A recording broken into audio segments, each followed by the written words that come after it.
We don't look like what we've been through. We do not look like what we've been through. Have you ever faced any financial hardship challenges? Yeah, definitely. As a medical student, that was very difficult on my finances, and coming out of med school, and you have, debt and things like that. And so I definitely had to do a lot to work on my credit and things like that. Just like you grew up with family that I don't even think, they knew their credit scores and so forth and so on. And so I was always kind of apprehensive about that kind of stuff. And what I did was I partnered with a black owned company about 9 years ago, and they helped me buy my first home. So they helped me build my credit and work on it, and financial education. And it took about a year. And I was, had been a lifelong renter and didn't think I could buy a home just because of student loans and all that kind of stuff. And so was able to get my credit up and walked into the lender, and they said, "Hey, you're pre-approved." And it was nothing like that, that feeling, because I just burst out crying. I'm emotional.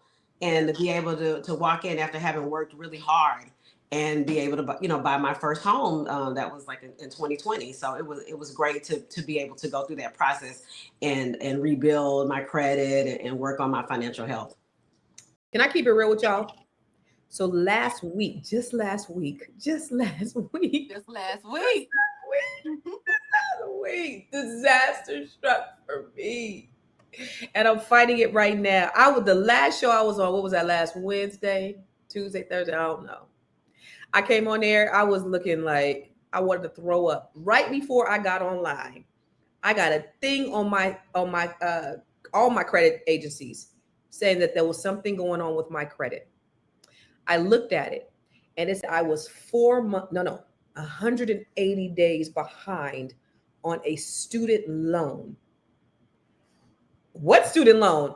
I ain't got no student loans. Well, back in 2017, I took out a Parent Plus student loan for my daughter. Nobody contacted me. So they were sending notifications to my property in California.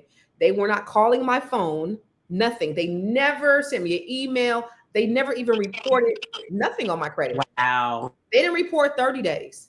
They didn't report 60 days. They didn't report 90 days. They didn't report 120 days. They reported all at once. Now I got perfect credit, y'all. 180 days all at once today. If it wasn't for bad luck, I felt like, because I was like, okay, I got this Tesla, I gotta go take the Tesla back. Like I had all this stuff was predicated on my credit. This is real. This is real time. This is Constance Carter right now.